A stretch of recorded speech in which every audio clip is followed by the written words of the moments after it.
Bing bang bong bing bang. Good morning. Is that Bill? Hey Bill. How you doing, Bill? Good morning, Bill. Oh, it's a Monday. Good morning. It is definitely a Monday. Oh boy. Still trying to get things together here. Good morning. Just waiting on people. There's Catzilla. Good morning, Catzilla. Good morning, Herbie. Good morning, friends. There's Derek Anderson. There's CCS. I've been duped. What do you mean duped? Good morning, Bill D. Good morning, Pacers. Good morning, Classic. Let's see, who else here? Good morning, friends. Good morning. Mush. Good morning, Mush. Good morning, Rod. Good morning, Catzilla. It's always good to see Catzilla. Catzilla, I think you're mine, right? I think I can claim you, right? Aren't you mine? Right? Aren't you mine? I think you started off on my show, right? Not that I care. It's not a big deal. I don't care. But I think, aren't you mine? Good morning, everybody.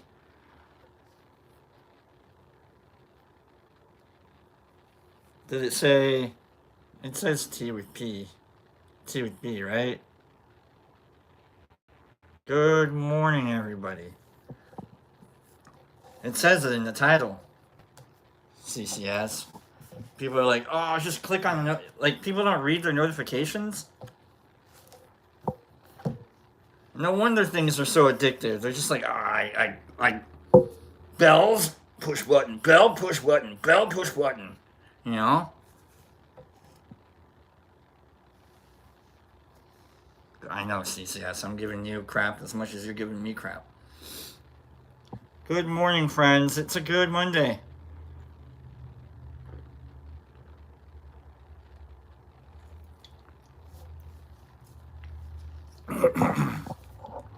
Good morning. Catzilla says I did start with your show. That's what I thought, Cat. That's what I thought. Not that I care. I don't claim ownership. I don't really. It doesn't matter to me. It's just fun. Morning, Sue. Good morning, friends. I'm glad we're all here. Monday's a different show, anyways. Monday is always a different show. Good morning, Cleany. Good morning, Calico. Good morning, friends. How's everybody doing this fine Monday morning? If you want to, good morning to the Waz. Good morning to Paige. If you want to, good morning to Jesus Christ in Australia. This is for Jesus Christ in Australia. Jesus Christ, I'm sure you watched the Super Bowl last night. And what I have to say is, so Pops and I had this bet pool. He likes to make bets where he wins. And so we were, before the game last night, we were at 7,600. And I hate the Chiefs. I despise them. I'm a Chargers fan through and through. I don't root. I didn't root for the Eagles at all last night. I rooted entirely against the Chiefs. Entirely. That's all I did last night was root, and it was beautiful. A wonderful game to watch. Wonderful game to, especially when the refs are like, "You're right. We don't favor the Chiefs." Except for when you poke them directly in the eye hole, and they got the face mask on that AJ Brown dime catch, and so like 2 plays later they gave Brown a touchdown. They're like, Brown got the first penalty, first crappy penalty by the refs of the game. Let's give him a touchdown. Beautiful, beautiful. Thank you, refs. Because then we were able to sack Mahomes. The Eagles, were able to sack Mahomes 5 times. 5. Maybe don't post your Kermit meme again, Patty. Maybe don't do that again, huh? How's Kermit feeling today? Kermit, sometimes you lose the game of Frogger, okay? It's alright, Kermit. Sometimes the bus hits you, okay? You can't keep jumping around. Kermit, and expect to keep missing each bus. Okay? It's really difficult to win 3 in a row of anything. That's why I'm holding up 2 fingers instead of 3. It's difficult for me to hold up 3 fingers in a row, apparently. That's how difficult it is to win 3 of anything. Also beautiful to watch. One shot of the Queen. 1. That I counted. That I was even that I was around for. Maybe I heard her music in the back. I'm not even going to say her name. We all know who I'm talking about. The Queen. 1 shot of her. Beautiful. Beautiful. Anyhow, about the bet pool. Pops is a jerk. Can be sometimes. So last night he's like, "Hey, do you want to make a bet on the game?" And I'm like, "All right, sure. Let's see him pick the Chiefs." He's like, "I bet 1,000 that the Eagles are gonna win." Oh, all right. You want me to root for the Chiefs? That's the best $1,000 I ever lost. He should have bet more. Congratulations to the Eagles. Congrats to Pops on making a winning bet. He even wanted points. He didn't trust his bet enough. He's like, let's make it 7 points. Okay. Oh, have it. I hope they win by 30. Yeah. So, if you feel like it, congratulate him on making a winning bet from last night. Go Eagles. I despise the Chiefs. Best $1,000 I ever spent. The bet pool is now up to 8,600. Gleefully, merrily. The only other thing that could have happened better was an asteroid hitting the Chiefs' equipment bus. Now you gotta stay in New Orleans for a while. Gleefully, happily. Congrats. So, I don't know, take a moment to congratulate Pops on making a winning bet. Trying to get me to root for the Chiefs. Come on now. Should have bet 2,000. I'd have gone 2,500.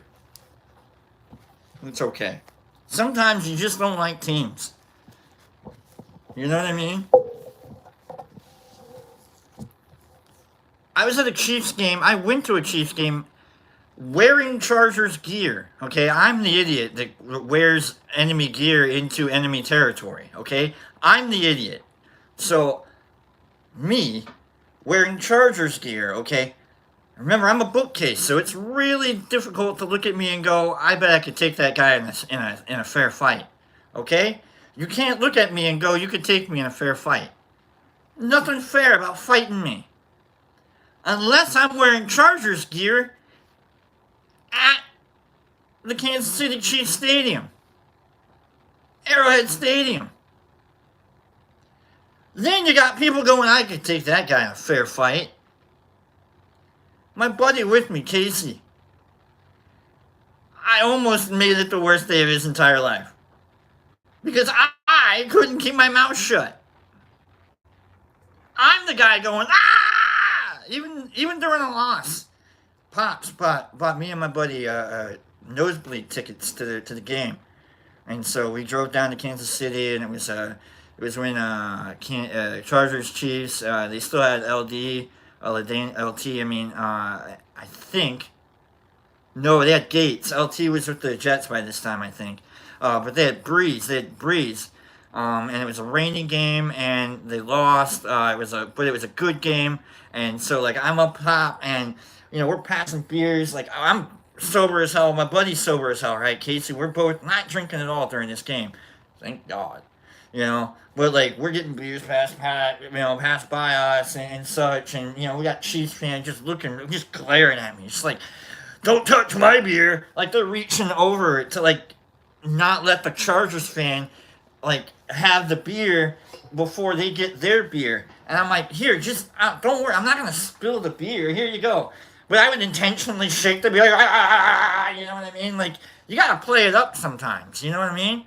All right, bookcase bookcases are happy to hold books sometimes, okay? So I'm shaking, and they're like, and like, we made one good play during the game, and I stood up and I was like, go Chargers, go Braves! And the people I passed the beer to, they stood up and were like, shut up! And I looked at them, and I looked at my buddy Casey, and Casey looked at me, and he's like, please don't. Please don't, please don't, please don't, please don't, please don't, please don't, please don't, please don't, please don't, please don't. And he looked at them like, please don't, please don't, please don't, please don't. I will. I don't want to. Please don't. I sat down and I shut up. That's what I did. Decked out in my Chargers gear, sitting up on the upper lip of the Arrowhead Stadium, cheering for my team. You're damn right I sat down and I shut up. I didn't want to get into a fight and get pushed over the edge. You could look down. I saw where we were parked. That's how high up and nosebleedy we were. Okay? I saw the old man with balloons on his house. That's where we were. That's how high up and out of sight we were. I was spitballing in balloons on top of a house somewhere. I didn't know. We lost the game. Walking back to the car, I think we almost got into like 2 or 3 more fights because I am who I am. And I'm like, and I tried to be quiet. I did. I tried so hard to be, but I don't like the Chiefs. So, best money I ever spent last night trying to get me to root for the Chiefs. 7 points. You can have 14 points for all I care. Good morning, friends. Oh, you're not a football fan? How about wrestling? Let's talk about some wrestling. Okay? Let's talk about some... Let's do it. Alexa Bliss, back. Alexa Bliss, Royal Rumble. I watched that a couple weeks ago. Back. Love it. Thank you for the shirt. I am currently unsupervised. I know it freaks me out too, but the possibilities. I think my mom got me this shirt. I think she... And I've been watching wrestling. And I gotta tell you, I love it. I love wrestling. I love the whole crowd control aspect of wrestling is amazing. Not wrestling, okay? I don't want to make the South Park joke because it's their joke. But I love wrestling. I love it. I love wrestling. You take your wrestling, alright? You take the South Park joke out, alright? Olympic wrestling. Whoa. No, wrestling. I love wrestling.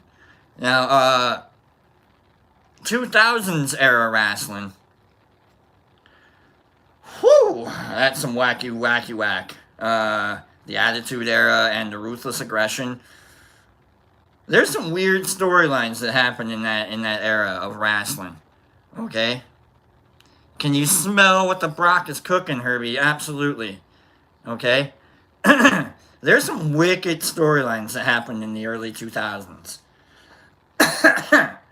Alright, from China, the whole China thing, and DX, and let's man, they rode her until she broke. Let's see. There was the Guerreros and like the fraternity, Rey Mysterio and Eddie Guerrero fraternity fight. There was the Lita not quite so pregnant storyline with like woo. There was the Jeff Hardy and the Edge and Lita again. With the love triangle story. Oh boy. There was Kane, and what is it? Kane and Tori. That was a fun one. Man, there were some crazy storylines that happened in the early 2000s. You know what else? After I've been watching a whole lot of wrestling, I'm not a fan of Batista. I don't know. I think I liked him back then. Batista made a better decision to turn into an actor than to be a wrestler. That's all I'm saying. That dude is as wooden-faced and stare into a camera as anybody I've ever seen. Sting was a better personality than Batista. And not even Sting had to go face paint. Okay? Batista's great as an actor. I love him as an actor. Dave Bautista, he's great. Cabin, the weird Cabin movie where he's like, hey, you gotta make a decision or else the whole world's gonna, like, that's a good movie. I like that. I enjoyed seeing him in that kind of a movie, in that kind of a role. Anyhow, leading up to today, when we've got Rhea Ripley playing China 2.0, I'm glad they ended the Dominic Mysterio, like Eddie Guerrero. I mean, he's still doing the shimmy shake, Guerrero shake, and that's great. But like, it's unfortunate. I watched Rhea. Like, how did she become like Rhea? She was like the blonde-haired psycho lady, and now they turned her into China 2.0. I'm not happy about that. I like Rhea a lot. I hope they, continue to expand on her and her character. But Alexa Bliss came back. I remember before the Rumble for a few weeks, some of the pages that I was following, they were like, "Oh, Alexa Bliss isn't coming back. She's having troubles with her contract. She's not coming back for the Rumble." I'm like, "Oh, so that means she'll be back for the Rumble." Okay, so anytime WWE or ECW or AEW or TNA or whatever any of these other productions are, anytime they tell you something isn't going to happen, you can kind of bank on it being right there. Or if something is going to happen, like The Rock facing off against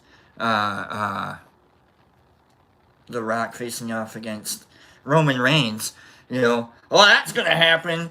No, it's not. First off, nobody wants that. Nobody wanted that. And it never happened. It's really funny that The Rock tried to come back for a third time and nobody wanted it. He had to turn into badass Rock. He had to turn into jerk Rock because nobody wanted him to come back. Really funny to me. It's absolutely funny, Sue. He tried coming back a third time. It's really difficult to win 3 in a row. Really difficult. Rock. And nobody wanted it. They had to make a movie to try and, like, kayfabe and snowball you into thinking, like, oh, we made the decision ourselves to go with Cody and Roman instead of nobody wanted to see The Rock anymore. We want to see Cena more than we want to see The Rock. And nobody can see Cena. You can't even see Cena. And we're going to give Cena an entire year to not even show up on camera. You know what I mean? Sorry, Rock. Shouldn't have done Black Adam. That's all I'm saying. You jumped the shark. It's a good day. It's a good Monday, folks. 2 years ago at the Royal Rumble, Alexa Bliss, apparently, I don't remember, I'm still running through. I love watching wrestling. And so I didn't watch 2 years ago, but Alexa Bliss bailed out after the Rumble 2 years ago. She lost to someone. Alexa Bliss is this, like, 5'0" blonde horror doll.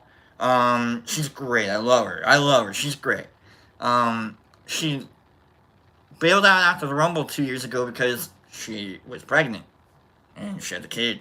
So she wanted to go be a mom for a little while. That's awesome. Dope. I didn't know that. That's dope. I looked it up. As soon as they said Alexa Bliss wasn't coming back, I'm like, alright, she's coming back. Like, why was she gone? She had a kid. She's a mom. That's dope. She came back. And I don't know if you know about Bray Wyatt. I'm not a fan of Bray Wyatt. Alright, I'm not a fan. I enjoy it. I appreciate it. I think it's great. He does a good job at it, but I'm not rooting. And I know Bray's gone. Bray passed, dead, whatever. Along with Luke, gone, dead. Sorry. But like, Bray had a character called the Fiend, and it was basically the Undertaker 2.0. He's the new Undertaker, and Undertaker Kane and Mankind all wrapped into one, and yeah, blah blah blah. Um, he would come out and just completely wreck the scene, just like make the whole like it was great. Anytime you get an entire crowd to chant out "This is awesome" at a wrestling event, it's pretty awesome. All right, and I love watching the timing. I love watching like the wrestlers talk to each other during the match. Like this is when we're about, when we're gonna wrap it up, or like, hey, I'm gonna make this move. You gotta watch out for it. I love watching it. It's a lot of fun.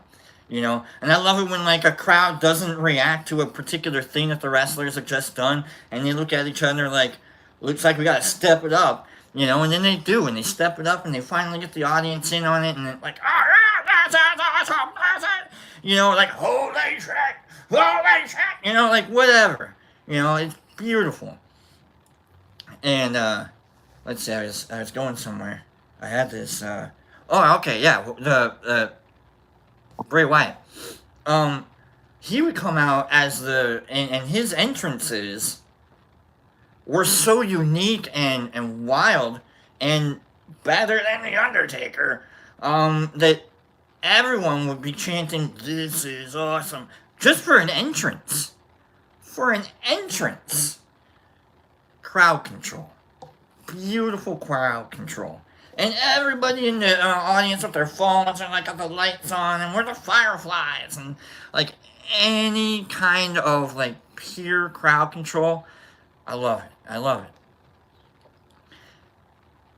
So, that said, I'm going to have to say quietly into my top three. I'm going to say number three so far of non-championship wrestlers, of non-top tier, but like absolute crowd control. Everybody loved him whenever he Santino Marella. I love Santino Marella. Loved him. Maybe not when he was like simping all over Beth Phoenix, but like I love Santino Marella. He's got the history of having like the shortest Rumble appearance. They tried like twice after his Rumble appearance to give someone else a shorter Rumble appearance. It's hard to be the second. It's hard to be the second. But like, the reason I love Santino is like clown wrestling and like being the clown wrestler is almost harder than being a championship rep, because you got to take the hits. You got to take the hits, and then you got to sell the championship right before you're going to take a massive hit. Like you're a clown. And Santino Marella is my favorite clown wrestler. Number two, maybe not as a wrestler, but as a personality, I loved R-Truth. I love R-Truth. I think he was a 24/7 hardcore champion. They did what they could to appreciate and expand on his personality a little bit, because he's great. Still is. So, Jesus Christ says Doink the Clown. I love Doink the Clown. I liked his interaction, his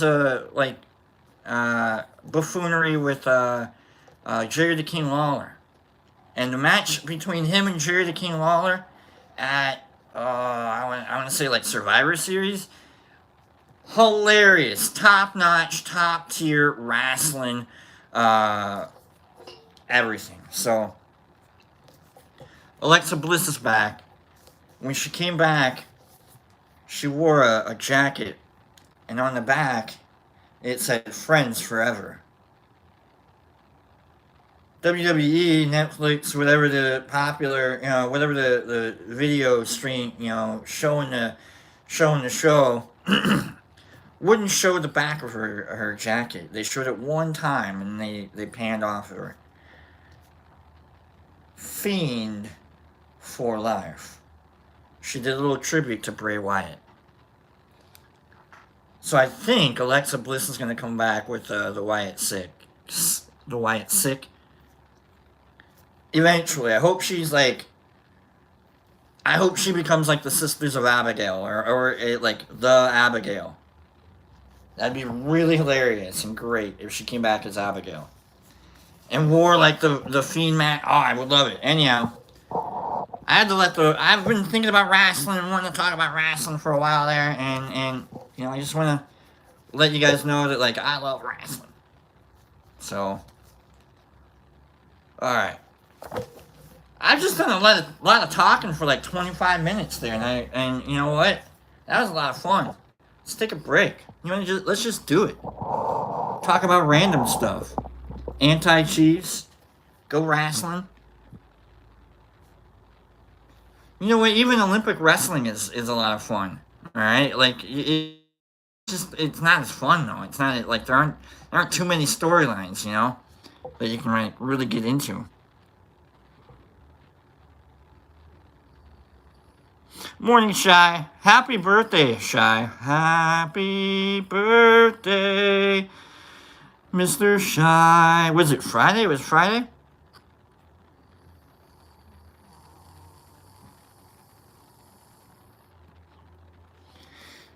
Kevin says Vince and The Undertaker were both on the sidelines last night. That's because Vince and The Undertaker are both huge, wrestling icons, I suppose. So, Jesus Christ says, see, come on, man. See, I can't even say half the thing. Happy birthday, Shy. Happy birthday, Shy. I think there was another, wasn't there like, Happy birthday, Shy. Right? Jesus is just like, he's off the rails right now. I love you guys for during the chat and everybody paying attention to the chat.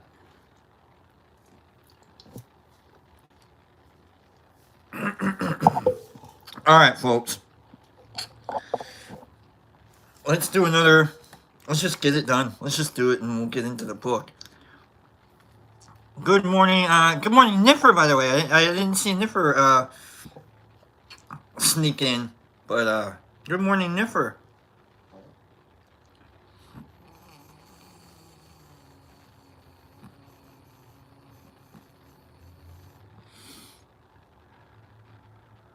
We're going to do one more, and we'll get into the book. Love you guys. Good morning, Cleany. Good morning, folks. All right.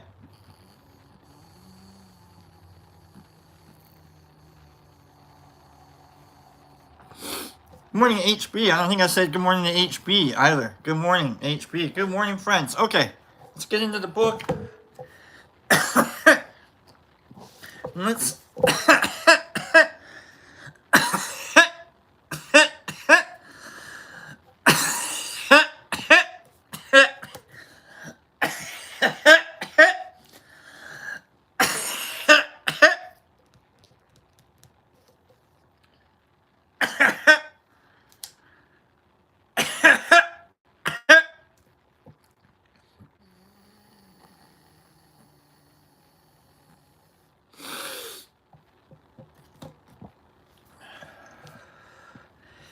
We're going to know more.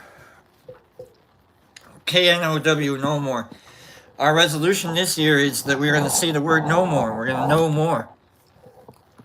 Alright, we're going to say no more. I know more. So, good morning. Welcome everybody to the show. And let's get into it. And let's see how far we can get into ancient political thinking. So far we've gotten through Confucius. And we've gotten through Sun Tzu, Art of War. Now, we're going to go through Mozi, M-O-Z-I. Plans for the country are only to be shared with the learned.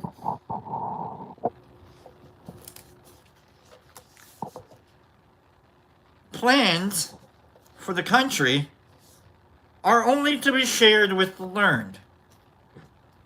Mozi. Remember, this is around 400 BCE. Back then, if you could read and write, it was because you were privileged. You were allowed to read and write.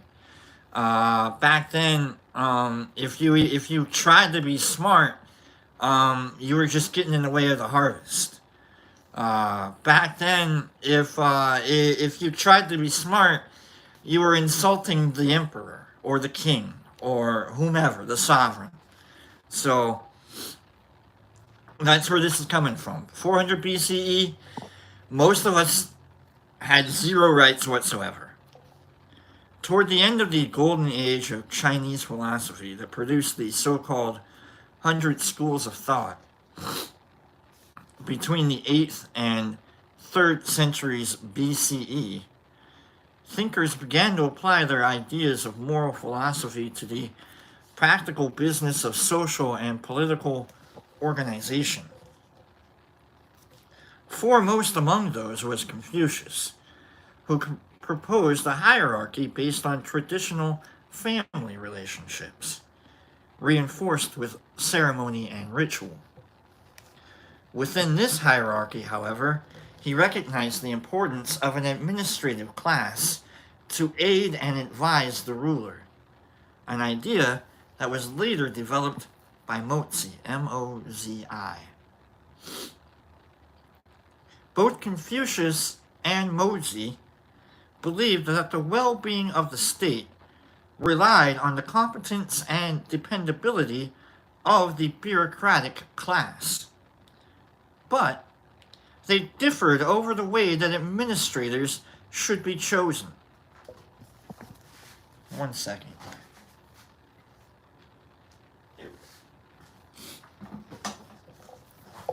Administrators, like the people backing up the emperor. Okay, both Confucius and to Mozi, Confucius adhered too closely to the conventions of the noble families. Oh, you're sucking up to the emperor with your ideas, which did not necessarily produce the virtue and ability essential to a successful bureaucracy. Confucius was like, hey, this is gonna work. Mozi's like, no, this has worked. So there's the difference. Mozi felt that the qualities and skills for high office resulted from aptitude and study, regardless of background. Okay, you might be privileged, and you probably are touched by God, but what are you doing with it?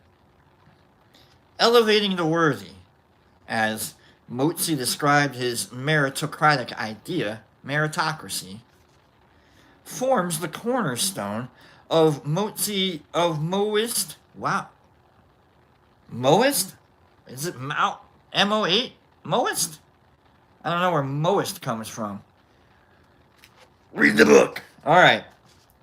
Elevating the worthy, as Mozi described his meritocratic idea, forms the cornerstone of Moist political thinking. M-O-H-I-S-T. Moist. But it is also linked to other aspects of Mozi's moral philosophy. He believed in the inherent goodness of people and felt that they should live in an atmosphere of universal love. At the same time, he recognized the human tendency to act in self-interest. This, he believed, often happened in situations of conflict, which arose not from a lack of morality, but from differing ideas of what is morally correct. Okay. Let's say that one more time. At the same time, he recognized the human tendency to act in self-interest. All right, we're a selfish animal. Okay. This, he believed, often happened in situations of conflict. I'm always going to look out for number one. Therefore, the task of political leaders to unite the people with a coherent moral code that was enforced by a strong and ethical system of government. We are number one. Instead of I'm number one, you got to look out for we instead of me. Look out for we instead of me. Okay. This code would be based on what was necessary for the greatest good of society, we, and formulating it required knowledge and wisdom that was only available to the learned. Alright, but like, we got us. Mozi's preference for a ministerial class chosen on merit and ability no doubt stemmed from his own experience of working his way up to high office from humble beginnings. He knows there's a lot of morons that he's been. For him, it was easy to win 3 in a row. He saw the potential for nepotism and cronyism when the nobility appointed ministers. He also believed that government needed to be run in such a way that it would cultivate the prosperity of the state for the welfare of the people as a whole, not just the emperor or the sovereign or whomever. Although Mozi attracted a large group of followers, he was regarded as an idealist, and Moism, I guess Moziism, Moism, was not adopted by the Chinese rulers of the time. Wait, so I don't just get to choose who I want? Nah, I'm still gonna choose who I want. However, elements of his political thinking were incorporated into later political systems. For example, his emphasis on enforcing a unified moral code was a significant influence on the authoritarian legalist regimes that arose in the 4th century BCE. That's all about like nationalism and using standardized testing. Not even standardized testing. Using BS testing to weed out people that don't like cheat. Basically, all right, yeah, we're gonna. Oh, you're right. Only the people that can read or write should be able to do this, and then they would never teach you how to read and write. They would never allow it to be possible for you. You're right. Only we can, because look at what we've done. Really, just bad people. In the 20th century, Mozi's notions of equality of opportunity were rediscovered by leaders Sun Yat-sen and Mao Zedong.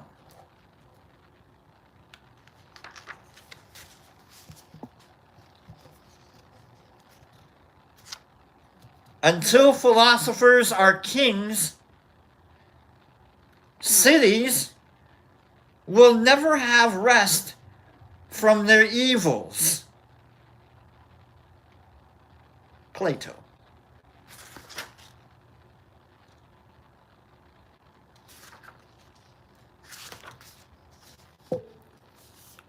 At the end of the 6th century BCE, a cultural golden age began in Greece that was to last for 200 years. 6th century BCE, 600 years before the Common Era. A long time ago. Now referred to as the classical period, it saw the blooming of literature, architecture, science, and above all, philosophy, all of which profoundly influenced the development of Western civilization. At the very beginning of the classical period, the people of the city-state of Athens overthrew their tyrannical leader and instituted a form of democracy. It's going to blow your mind when you realize that the United States isn't actually a democracy. Under this system, government officials were chosen by a lottery from among the citizens, and decisions were taken by a democratic assembly. It's a whole city-state. They could do this. They had nothing else to do but vote on stuff. All the citizens could speak and vote at the assembly, because what else are you going to do? Sit at home? There's an assembly today! Well, I guess I'm gonna go. You know? All the citizens could speak and vote at the assembly. They did not elect representatives to do this on their behalf. We elect representatives to do this on our behalf. It should be noted, however, that these citizens were a minority of the population. They were freed men aged over 30 whose parents were Athenians. Oh, there's the catch. Women, slaves, children, younger men under 30, and foreigners or first-generation settlers were excluded from the democratic process. Morning, Aaron.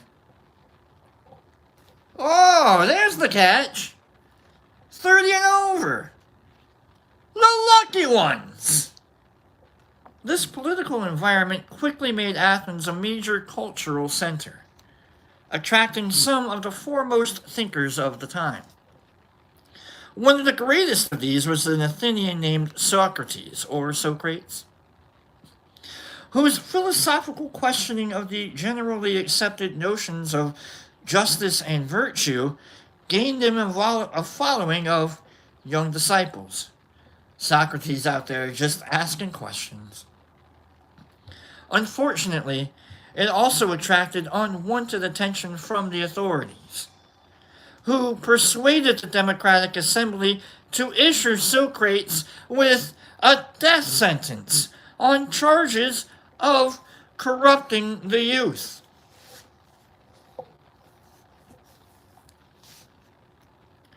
Socrates was the first social influencer of the day.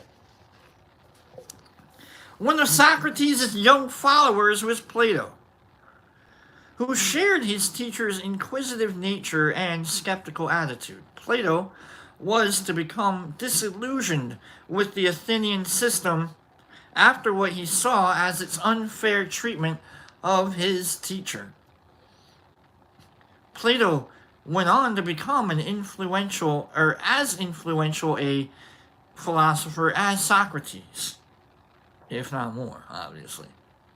And toward the end of his career, he turned his considerable intellect to the business of politics, most famously in The Republic, his work The Republic. Unsurprisingly, given that he had seen Socrates condemned and was himself from a noble family, Plato had little sympathy for democracy. Y'all voted to kill my guy. We can vote to do that? What? But neither did he find much to commend in any other existing form of government. Democracy is just the lesser of all the evils, all of which he believed led the state into evils. I gotta quit reading ahead before I read ahead. The good life.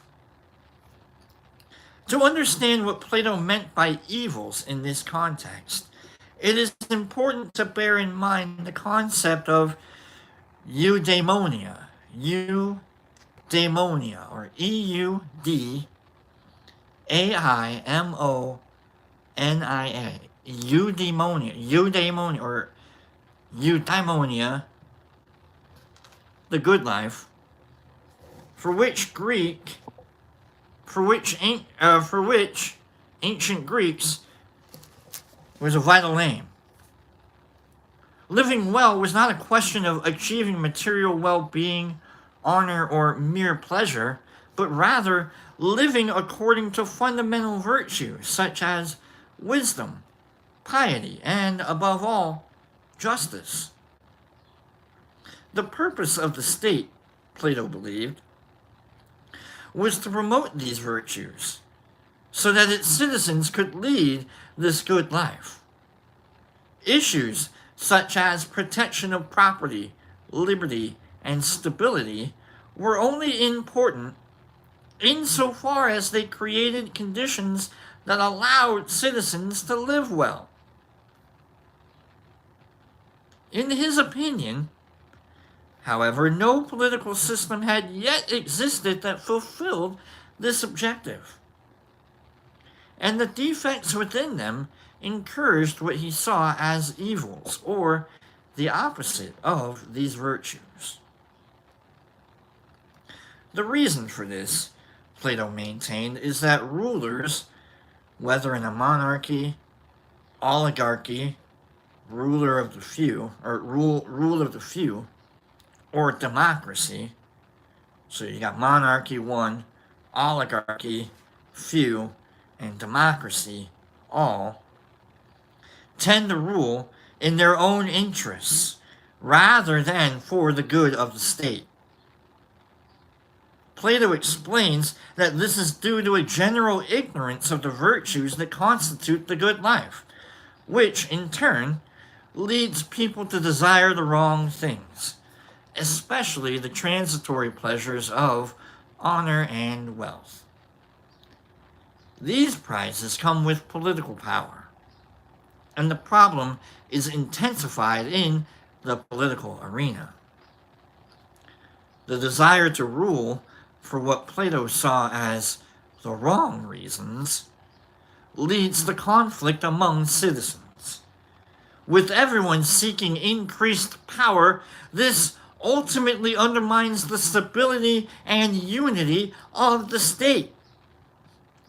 Whoever emerges victorious from the power struggle deprives his opponents of the power to achieve their desires, which leads to injustice, an evil that is exactly contrary to the cornerstone of Plato's notion of the good life.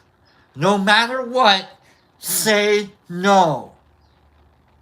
They will not win no matter, that's injustice, according to Plato. In contrast, Plato argued, there is a class of people who understand the meaning of the good life. Philosophers. They alone recognize the worth of virtues above the pleasures of honor and money. And they have devoted their lives to the pursuit of the good life. Because of this, they do not lust after fame and fortune, and so have no desire for political power. Paradoxically, this is what qualifies them as ideal. On face value, Plato's argument would seem to be simply that philosophers know best, and, coming from a philosopher, might appear to contradict his assertion that they have no desire to rule. I just want you guys to know, I'm smarter than you. I know how to do things better than you. I am probably better than you, is what Plato's doing right now. But behind it, he gives it a much richer and more subtle meaning. From Socrates, Plato had learned that virtue is not innate, but dependent on knowledge and wisdom. But anybody else can be better than me if they know more than me. And in order to lead a virtuous life, it is necessary first to understand the essential nature of virtue.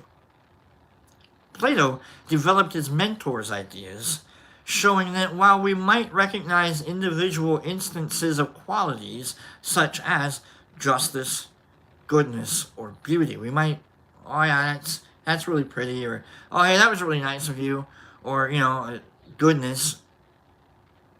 This does not allow us to understand what gives them their essential nature.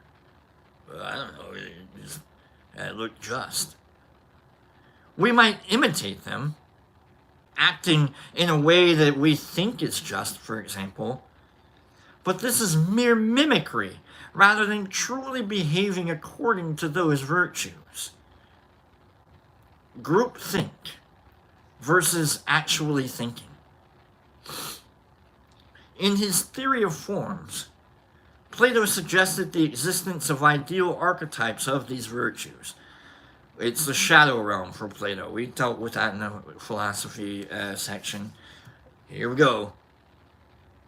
Plato suggested the existence of ideal archetypes of these virtues and of everything that exists that consist of the essence of their true nature. And this means that what we see as instances of these virtues are only examples of the forms. And if you're getting lost, don't worry. Don't worry. And may show only a part of their nature. They are like inadequate reflections or shadows of the real forms. So there are people behind us, effectively, playing shadow games with virtues, and all we see are the shadows being played on the walls in front of us by people behind us trying to show us what virtues look like, instead of actually turning around and looking at the virtues that are creating the shadows. Okay. These ideal forms, or ideas, as Plato called them, exist in a realm outside the world we live in, accessible only via philosophical reasoning and inquiry. It is this that makes philosophers uniquely qualified to define what constitutes the good life, and of leading a truly virtuous life, rather than simply imitating individual examples of virtue. So the philosophers, instead of looking at the shadow play happening on the wall, they are all just like, they're sitting backwards in their chairs, looking up at the hands moving around, creating the shadows, instead of looking at the shadows on the wall. Okay. Plato had already demonstrated that to be good, the state has to be ruled by the virtuous.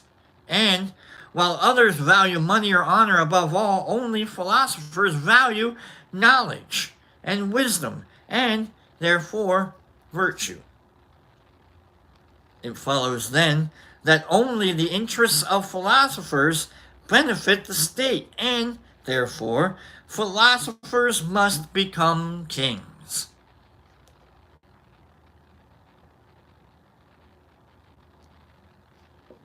Sure, Plato goes as far as to suggest that they should be compelled to take positions of power in order to avoid the conflict and injustice inherent in other forms of government. Don't let the kings rule you if you know better.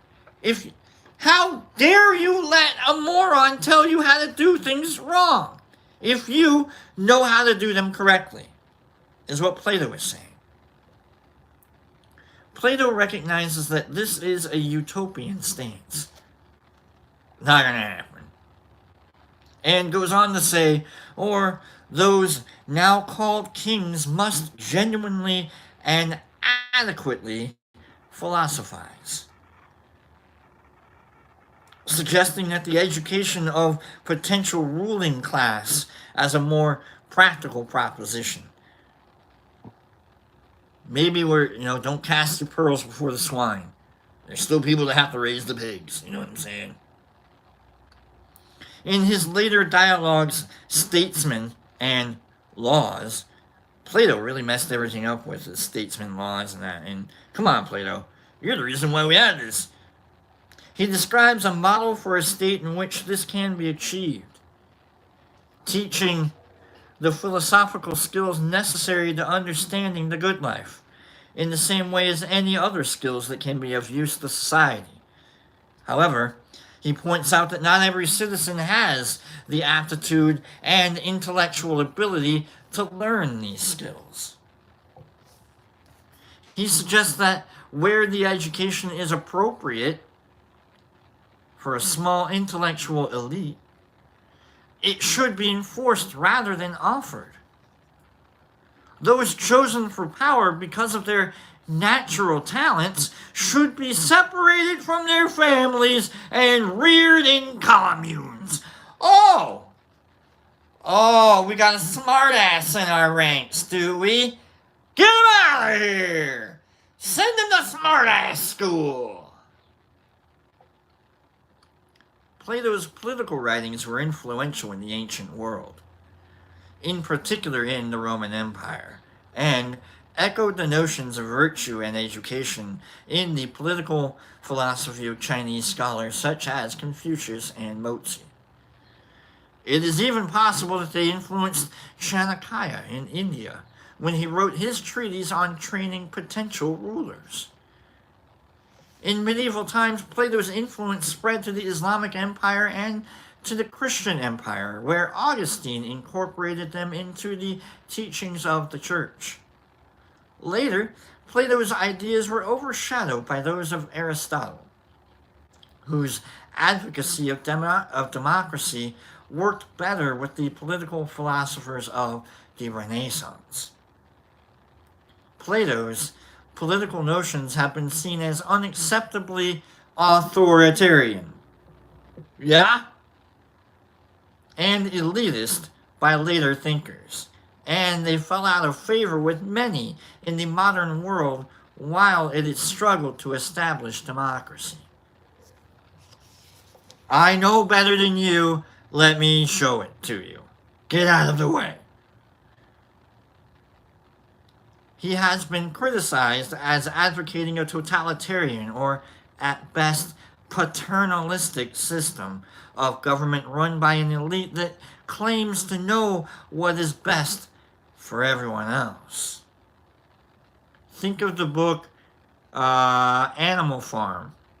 That's Plato. All pigs are equal. Some pigs are more equal than the rest. Plato. Animal Farm. You want to learn about Plato, read the book Animal Farm. Recently, however, his central notion of a political elite of philosopher kings has been reappraised by political thinkers. Although it is pretty cool that he thought we were really cool. You turds. You can't, wear the crown that you're trying to get rid of, you know? Silly philosopher kings.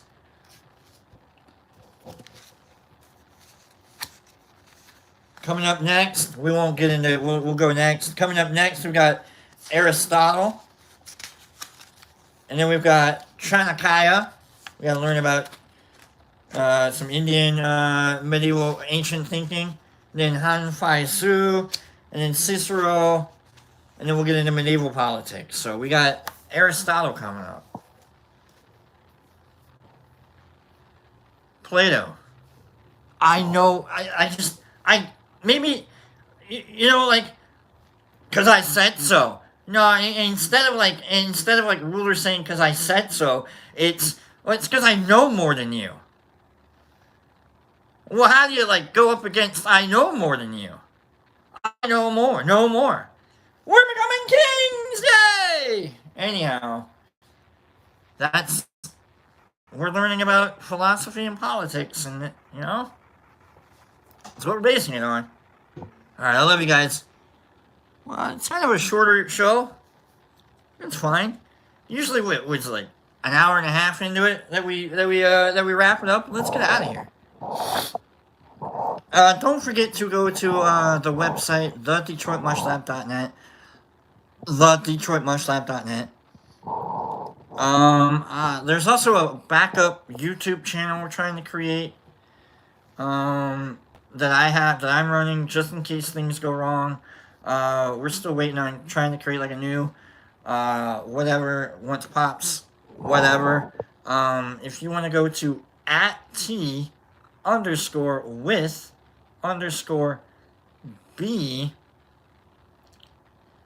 hit that up, and then I can go live, from there, and then, just in case something wackadoo happens with the channel, with this channel, or with our phone, or whatever. That's what we're doing. That's all it is. Then we'll get a new one. We'll get a new phone for Pops.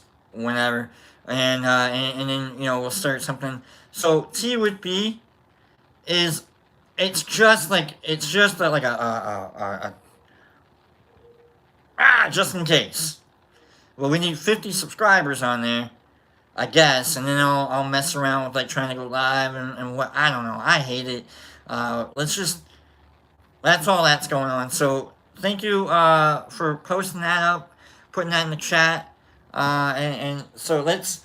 I'm gonna clean this alternator real quick and let's scroll out. Scroll on out. Let's get out of here, folks. Let's scroll out. I thought about it, and Niffer. I was thinking about Niffer yesterday, and not in a weird way, cleaning. Leave me alone, okay? Cookie Monster. I love a Cookie Monster. I love Cookie Monster. So Cookie Monster is gonna. I'm gonna bring Cookie Monster back. Okay, I'm doing Cookie Monster. He's not the greatest, all right, but I love Cookie Monster. Okay, all right.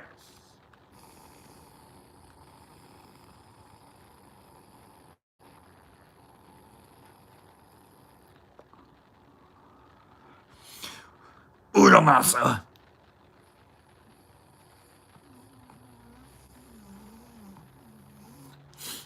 There we go. All right, Cookie Monster coming for the scroll. All right, here we go. I love you guys. Starting it off with Niffer Mama with the emotes. I love you, Niffer Mama. Have a great day. Each we use at T underscore with underscore capital P. It's at uppercase T EA underscore WITH underscore capital B.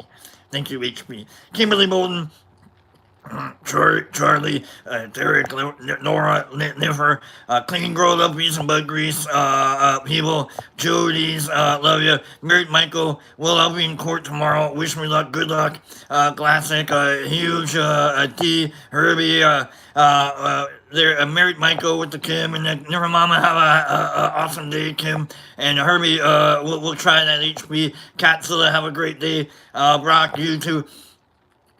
Slow normals. Thanks for the much needed good vibes to all you too, my friend. Bill D, good luck. Married. Different Mama hugs the classic. Kimberly Bolden, positive thoughts. Married. Brian C, emotes. Derek Anderson, best of luck with that. D, Jesus Christ, Scottish Cookie Monster. HB, classic. And we've got slow normals and clean grow and Sue Little Meyer to all of you, one of the people with the emotes and Never Mama. Everyone have a beautiful day. Love you all. Sorry I was too busy to chat today. Never Mama, you are never too busy. I promise you. Calico Kid, have a great day, everyone. Jesus Christ.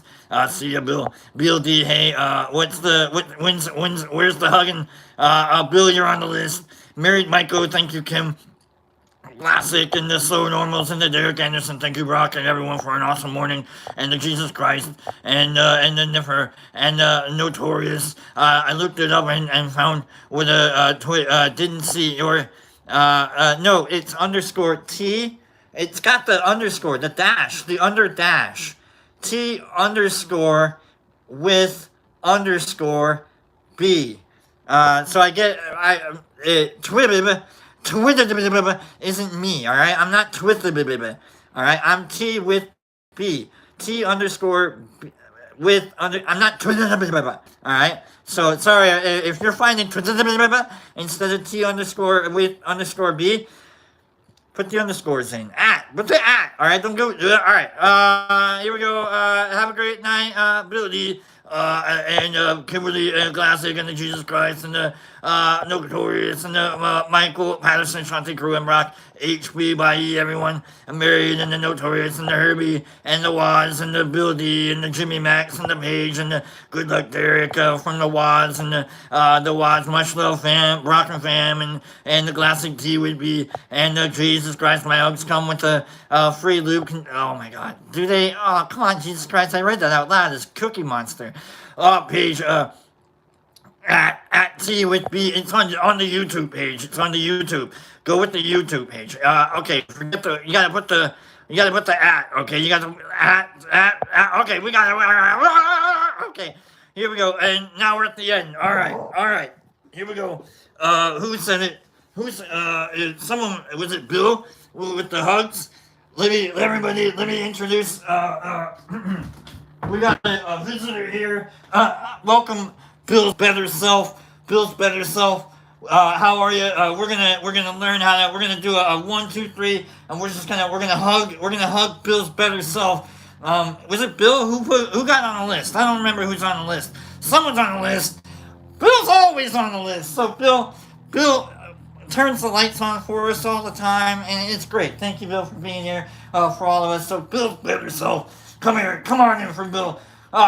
Remember, on the count of 3, we're gonna hug it out, okay? And we're gonna remember. Come on in, Bill. Just stand, like, turn around to me. Okay, so like, there's me and Bill. Bill's better self. Like, you can see right through Bill's better self. Bill's better self looks exactly like John Cena. I didn't know that, but like, you're looking at the back of Bill. Hi, Bill. You know what I mean? Hey, what's going on, Bill? We're gonna learn how to give a hug, Bill. Bill's better self, right? You're on the list, Bill. Alright, let's go. On the count of 3. 1, 2. Remember, I know, we all know. It's 1, 2. I'll do the Monty Python count of 5 if I have to. Alright? 1, 2, and then 3. Then we'll hug, okay? 1, 2, 3. Alright, Bill's better self. Hi. Let's do it. 1. Do I need to count like all the way? Come on. 2. Oh, we're building up. Left, right, and then you hold on. All right. 1, and then you do the. Okay. So 1, and then you get the other arm. 2. And then 3. Oh, squeezing in. Squeezing in. I gotta tell you, Bill's better self needs to eat a sandwich. All right, you're really skinny, Bill's better self. All right, I can feel you hugging me too, but you're really ethereal. All right, gossamer even. All right, I'm just saying, Bill, eat a sandwich today, okay? Just for the sake of your bet. Thank you for being here, Bill's better self. All right, okay. Everybody, have a great day. Just hit the button. I thought it was gonna.